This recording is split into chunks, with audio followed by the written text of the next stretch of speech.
So vas že zalotili pri prometnem prekršku? Od 1. julija je začela veljati nova prometna zakonodaja, ki je predvsem zelo zaostrila kazni, še posebej denarne.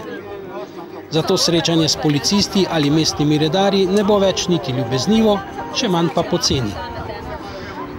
Ali se je država oziroma oblast odločila prav, ko je zaostrila kazni, da bi uvedla na naših cestah večjo prometno varnost, bo pokazal čas. Če se spomnimo nekaj let nazaj, ko so že sprejeli podoben ukrep, se je število mrtvih in poškodovanih zmanjšalo, vendar pa ne do želenega števila. Marsikdo bo rekel, da sankcije običajno doletijo tiste, ki se pregrešijo enkrat, bolj nehote kot hote. Resničnih divjakov na cestah pa nikoli ne ulovijo ali kaznujejo. Morda imajo prav. Res je, da v naši državi ni vrlina, da bi se spoštovali zakoni oziroma da je pravna država samo bolj na papirju kot v resnici. Kot represivni aparat v državi funkcionira samo policija na cesti in ta je tudi tarča vseh kritik in predvsem tistih, ki jih policisti kaznujejo. Tožilstvo in sodstvo, ki bi morala iti z roko v roki s policijo, pa nista ravno vzor pravni državi. Na policiji se očitno zavedajo, da od začetka julija ne bodo preveč popularni v javnosti in zato so zadnji dan junija izkoristili, da so vse zainteresirane državljane opozorili, kaj jih čaka.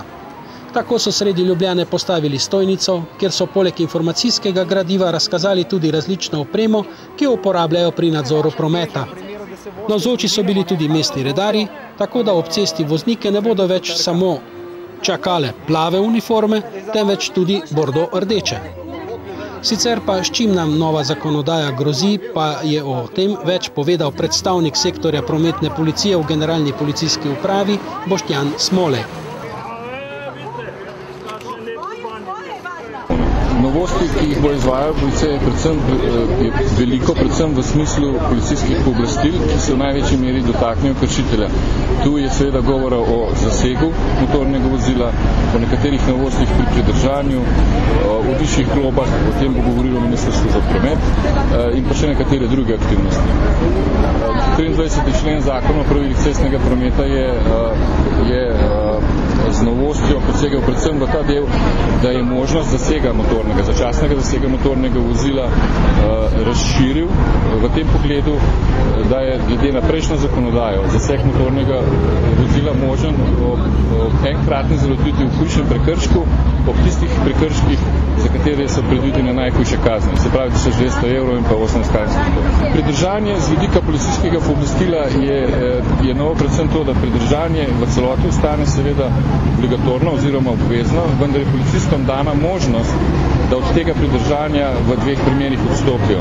In ta dva primera sta pa v primeru, da so izpolnjeni pogoji za zaseg, o čemer smo govorili prej, za zaseg motornega vozila in pa v primeru, da je kršitelj ob storitvi takega prekrška, za katerega je predpisano pridržanje, zaloten neposredno pred krajem bivanja oziroma v neposredni bližini bivališča. Ker jasno je, da je namen teh ukrepov predvsem v tem, da se storilce najhujših prekrškov izločijo iz prometa takoj.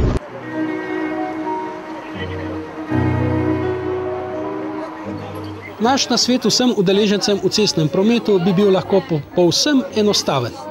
Vozite po predpisih in s hitrostjo, ki vam bo omogočala, da boste vedno lahko varno in brez kakršnih koli posledic zase in za druge udeležence v prometu ustavili svoje vozilo.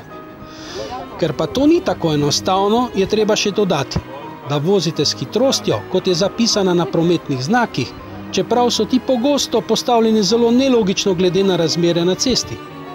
Žal se na cestno infrastrukturo v Sloveniji ne moremo ponašati in ta tudi botruje, da lahko hitro dobite kazen. Zato pazite, da ne boste polnili državne blagajne. Če vam bo to uspelo, pa je to povsem druga vaša osebna zgodba. Ne pozabite pa, da se tudi drugi želijo varno in srečno pripeljati do svojega cilja kot vi. Pa srečno vožnjo!